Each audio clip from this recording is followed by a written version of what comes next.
Right now our card looks great at this particular screen size, but you see that when I resize the viewport, the card actually starts to look really wide and short. And that's because we've given this image a fixed height over here, when what we really probably want to do is actually preserve some sort of intentional aspect ratio, so that as the image gets wider, it also gets proportionally taller. Now it turns out CSS doesn't have any sort of special feature for giving something an aspect ratio, but we can work around that with a couple of interesting tricks. I'll show you how it works.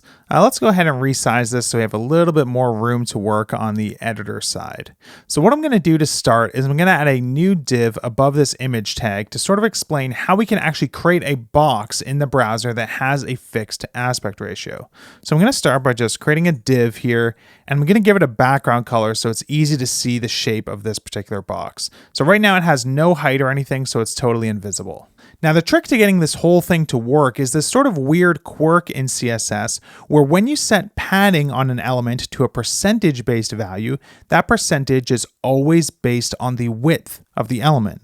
I'll show you what I mean. Let's add an inline style tag here, and I'm just going to add a padding bottom to this div, and I'm going to set it to 100%. So what you'll see here on the right now is that we actually have a perfect square where the height is exactly equal to the width. If we wanted to create a perfect rectangle where the height is exactly half the width, we could set the padding bottom to 50% of the div's width. And yeah, now we have this perfect rectangle. That's kind of the shape of two perfect squares. Now, rather than adding an inline style here to give this div the right shape, I think we should extend Tailwind's design system to introduce some percentage-based padding so that we can do this with utility classes. So Tailwind already includes a bunch of percentage-based widths, like you can see here, like width 1/2, width 1/12, width 11/12, width 3/4, all that sort of stuff already exists. So I think a good approach would be to take that same percentage scale that we use for widths and just bring it over so we can use it for padding as well. The easiest way to do that is to head over to our tailwind config.js file. And here in the extend section, I'm going to extend Tailwind's built-in spacing scale. So I already have all of the percentage widths that come with Tailwind in my clipboard. So I'm just going to drop those in here. We can kind of take a look at what we have. So we've got half, we've got thirds, we've got quarters, fifths, sixths, and twelfths. So why don't we try and pick a value that gives us the sort of shape that we're seeing here approximately. So right now a perfect rectangle looks like it's going to be maybe a little bit too short. So maybe we want something a little bit taller. Why don't we try something like padding bottom 2/3, and we'll get rid of this inline style and see what the shape of that div ends up looking like. Yeah, I think this will work pretty well for this image.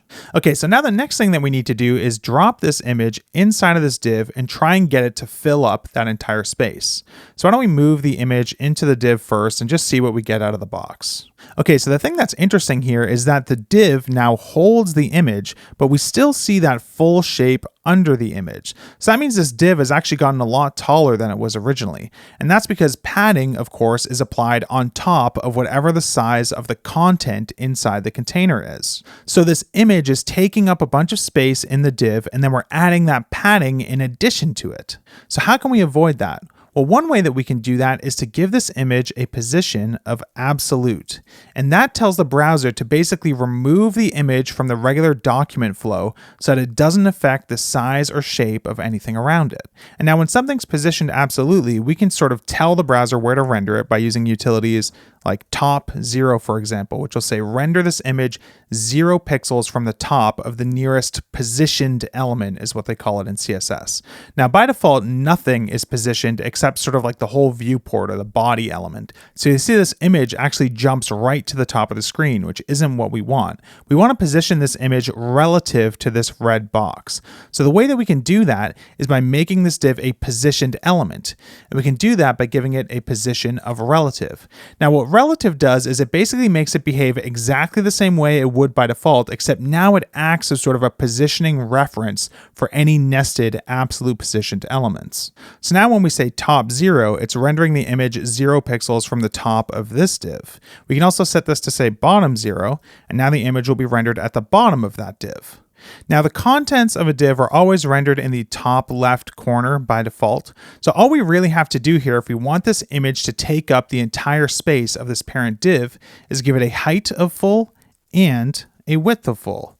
And now all of a sudden we have an image that takes up the entire space created by this div, and because of this object cover utility, the image isn't stretched or distorted in any way. Now if we kind of make the browser bigger and maybe switch back to this resizable mode, you'll see that the image actually preserves its aspect ratio no matter how big the card gets.